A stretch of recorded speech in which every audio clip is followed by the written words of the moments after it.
When Inspector Paul Falsh arrived in the Northern Territory in 1870, he was the NT's arm of the South Australian Mounted Police. For most of the first year, they actually went out bush with the Overland Telegraph and were guarding the Overland Telegraph as it progressed down towards Alice Springs. 150 years later, the small band of men and horses has grown to a 1,500-strong force. Along with policing its citizens, 2020 has seen the force guarding the Territory's borders and carrying out COVID-19 compliance checks. The year proven to be the ultimate test of the past century and a half. We've had to grow, we've had to become more modern, we've had to adapt to the things that are going on. From horses and camels to cars and planes, the way the force operates in the Territory has radically changed, undergoing a facelift on the outside and numerous restructures within.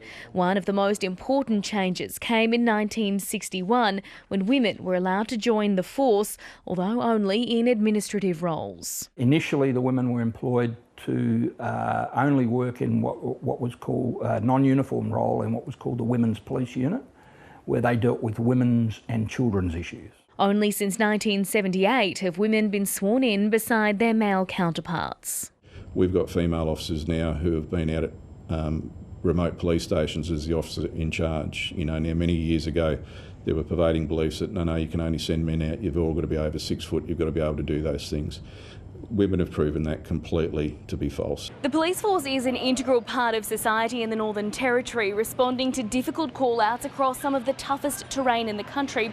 But the last 150 years haven't been without controversy or conflict. Larrakia leader Richard Fijo says he grew up fearing the police. Having known that my mother was part of Stolen Generations and a lot of places, police were involved in removing children from their families. During my youth, I think we was always afraid of losing our families. Horrors like the 1928 Coniston massacre and similar earlier events are still having an impact on Aboriginal Territorians.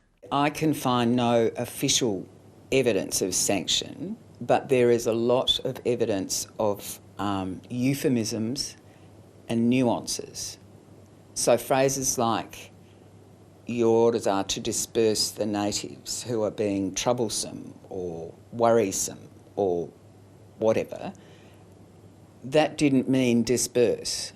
There were almost certainly other events of a similar nature, which the police took part in to some greater or lesser degree, but it's certainly not something that we can sort of look back and say we're very proud of those events. It's just not true. We actually need to tell the truth about our histories.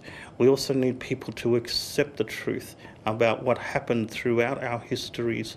And, I think that's starting to happen. More recently, the 2019 death of Yuendamu teenager Kumanjai Walker saw calls for police officers to be removed entirely from Aboriginal communities, a notion immediately rejected by the current Commissioner, who served much of his career in remote areas. I can't walk away from the fact that from time to time things go wrong, and there's various processes in place to ultimately ascertain the truth of all those things. The Commissioner also says he's working with the Commonwealth to restaff 9 remote stations left without a permanent police presence since the 2007 federal government intervention. We need to be fair dinkum with those remote communities and the people who live there about what's the policing model that's going to sustain. Richard Fijo says things have improved in the last 150 years, but there's still work to be done, including a focus on cultural training for non-Indigenous officers in remote communities, particularly now it's compulsory for police recruits to serve in remote stations. We need to make sure that we can change old attitudes that are outdated so that ethos or the spirit of the police force can actually reflect the needs of the community people. We need to be walking side by side with Aboriginal people,